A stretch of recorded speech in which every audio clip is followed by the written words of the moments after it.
It's been a busy few weeks here in Lethbridge with some major events coming to our city, and there's lots yet to come. We'll talk more about that in just a moment here with Lethbridge Mayor Spearman joins me once again in studio. Welcome back to BCN. I'm always happy to be here, Hal. Wonderful. So Mayor Spearman, federal budget came down recently. Any new potential projects in supporting some infrastructure here in Lethbridge? Yep. Well, the city of Lethbridge always has about a dozen projects available. We have our priorities, of course, but certainly what happens is when the federal or the provincial government announces a funding program, we try to see how our projects fit in with those. So we see some opportunities for cities. Cities were, I think there's $2.1 billion announced for capital projects for cities, and we want to make sure the city of Lethbridge gets its share. Some of the things we're looking at, of course, is the airport project. We're looking at possibly a performing arts center funding, possibly Indigenous interpretive center funding.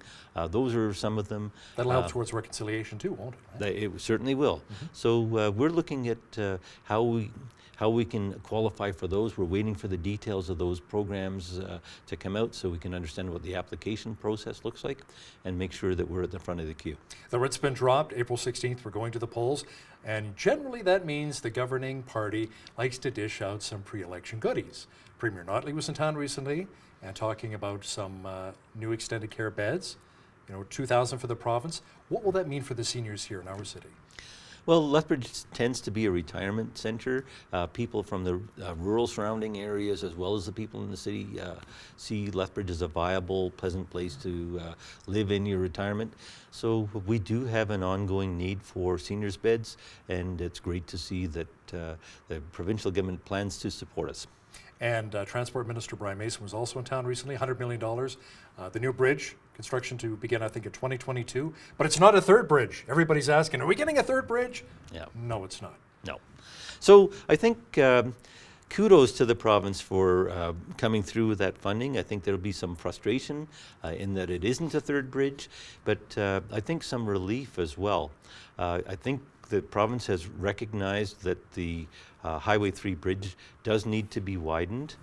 We need to address the safety issues on Bridge Drive coming onto Highway 3. But in the future, we're never sure when, the province is going to make a decision to route Highway 3 around the city of Lethbridge. Having a commitment to replace and repair and upgrade the Highway 3 bridge will mean that the city of Lethbridge won't inherit a $100 million liability. That's the most meaningful part of that announcement, is that they've committed to fix the bridge before they build the highway around the city. A lot of people are pretty excited as well with ATB Phase 2. Just around the corner, Cor Van Ray Center, people working out at the new YMCA. Let's talk a bit about that.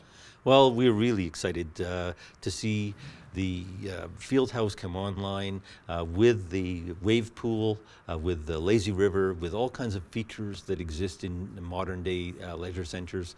So we're excited. The first week in May, it should be open to the public, and we're very close to substantial completion of the building now. We expect to turn it over to the YMCA in April. They have a few weeks to train their staff, and then it becomes open to the public, and it's going to change the face of Lethbridge. I live on the west side, and I'll tell you, I'm pretty excited about it, and so are a lot of my friends. Mayor, let's talk a bit about the opioid crisis. It's rearing its ugly head again. A new report recently came out, said in the last 3 years, it's basically tripled across the province. Opioids getting really bad. What is it looking like right now outside of Arches, the safe injection and consumption site in Lethbridge? What are you seeing? What are you hearing on the streets? Well, last year was a difficult summer for us for the presence of visible drug users. The city has addressed that by funding the Lethbridge Police Services with $2.1 million in additional funding for the Watch program and for the peace officers in our city. In addition, the city has developed a 12-step program to work with the business community, and so that information is rolling out. We expect to have everything in place by the summer, so that's exciting.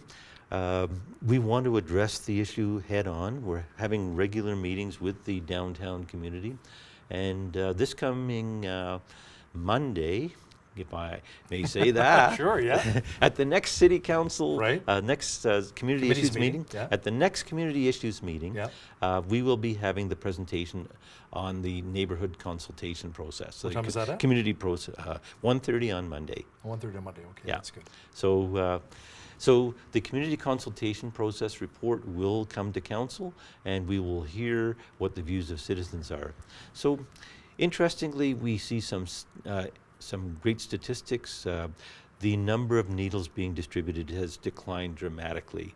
From highs of 26,000 a month, it's down to about 12,000 a month, with about 5,000 being distributed within the city of Lethbridge. That's good. The number of needles collected consistently is double the numbers of needles that are distributed by Arches. So that's a clear indication, that's month after month, going back for more than a year, that the needles collected exceed the number of needles distributed. So clearly the needles are coming from somewhere else in addition to Arches. Last time I chatted with Police Chief Rob Davis, he was saying that meth is a real issue in our city as well. Yep. What is that looking like now? What we're seeing right now is about 58% opioids, about 42% meth. The proportion of meth has grown as in Lethbridge as it has in other cities. The challenge with meth is that it's very inexpensive. And so it's an easy drug to use. For $5, you get a 24-hour hit. You know, it's that's the challenge with having something like meth, and it leads to more aggressive, unpredictable behavior. Now, is that meth coming from Calgary, Edmonton, maybe up from the States, or is it just made locally here in Lethbridge? Like meth labs around the city? I believe it's being brought in consistently, but certainly very much a concern. You know, all kinds of drug use. How we stop the supply is the first step. We have a drug issue first. There are very many people that want to blame Arches or blame others, but the problem is the drugs are here.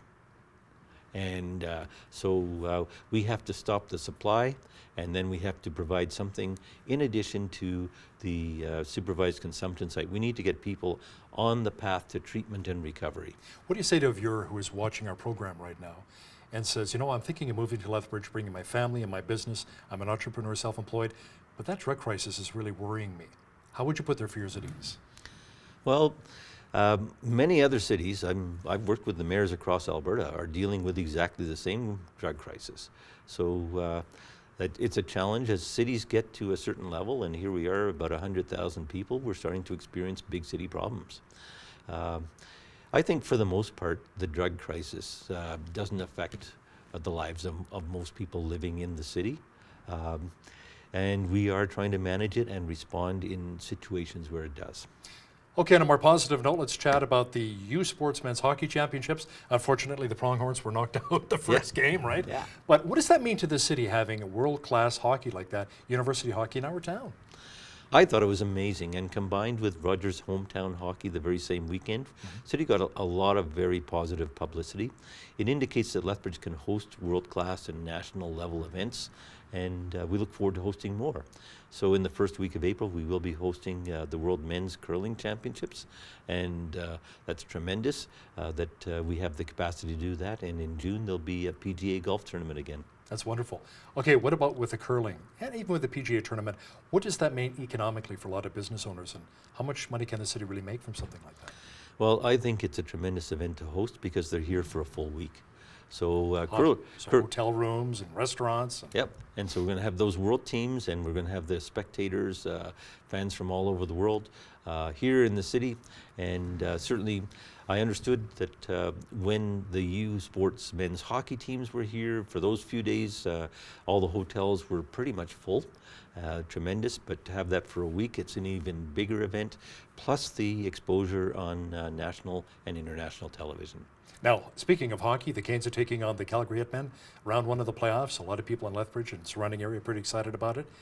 Go Canes all the way.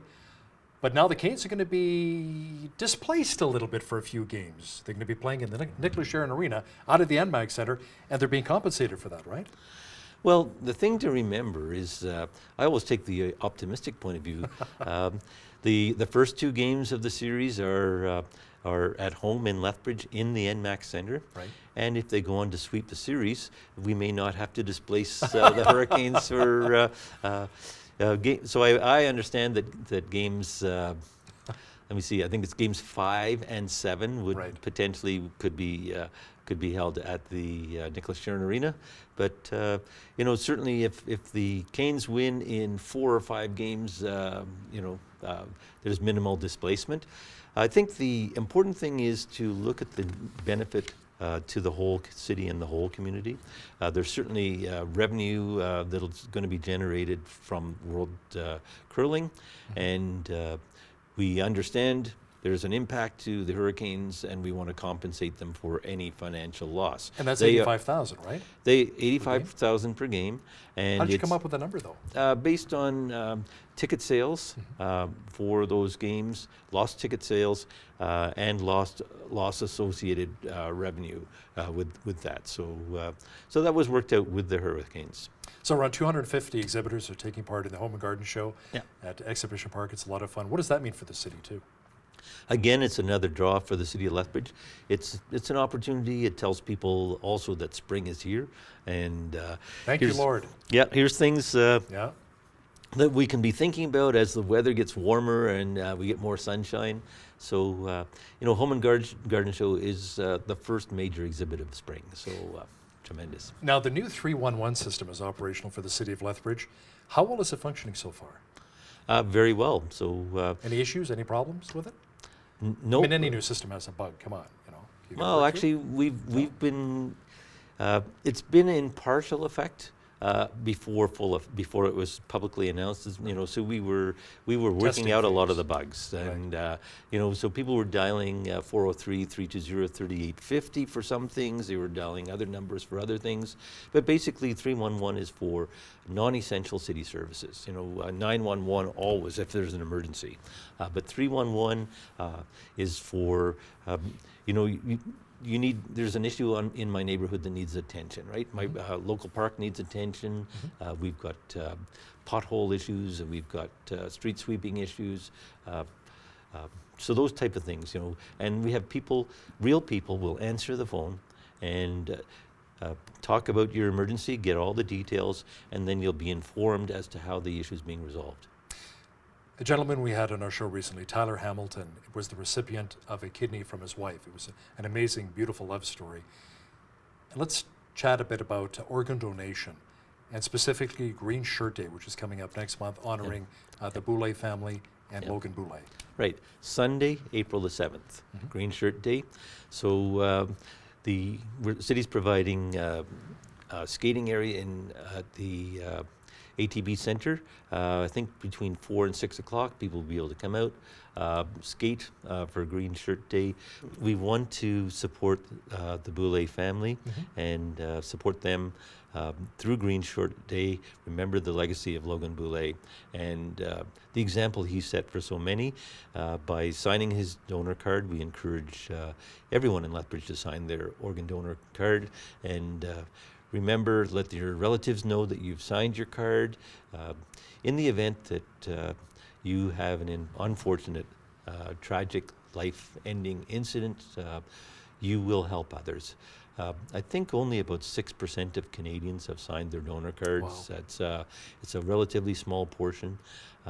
Many Albertans signed their donor cards when they heard about Logan's story, and we want to keep that legacy going. It's interesting, when I was talking with the Hamilton family, they were sharing with me that if you get an organ from a deceased donor, the organ will last around 8 years on average. But if the person's a living donor, it'll last forever, or as long as you live. Wow. So that was interesting, right? So yeah.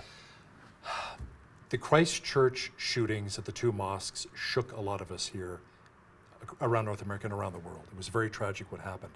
Have you talked to the Muslim community here in Lethbridge, and do they feel safe in the mosques here and the imams in our community in Lethbridge? I went to an event at the Muslim mosque here in Lethbridge on Friday, the day following the shootings in Christchurch, and I was there for a prayer service and then had the opportunity to speak to the Muslim community who were there. We all understood that this could have happened anywhere. And certainly that creates a sense of vulnerability, and no one wants to be a target. In the city of Lethbridge, we want people to feel safe, and we want them to feel part of our community, regardless of their religious beliefs, the color of their skin, where they're from. Our city motto is Gateway to Opportunity, and it's opportunity for all.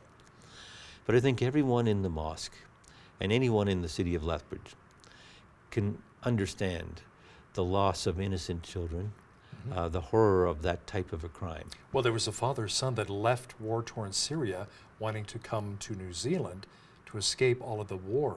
Yeah.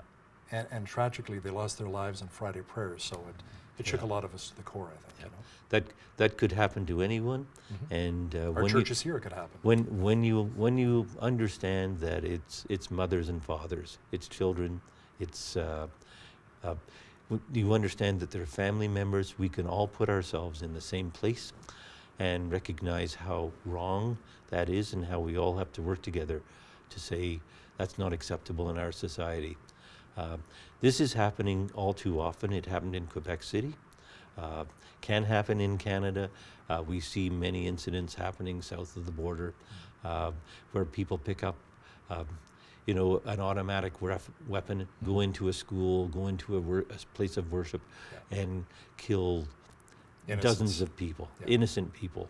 And we have to find ways to stop that, to say that's not acceptable. We don't celebrate that. And we have to look at our justice system. We have to find ways to have deterrence, and we have to look at the way that weapons are made available to people who don't really need them. Yeah, no easy answers, that's for sure. Lethbridge Mayor Chris Spearman, thanks again for joining me in studio. It's always a pleasure, Hal. Thank you.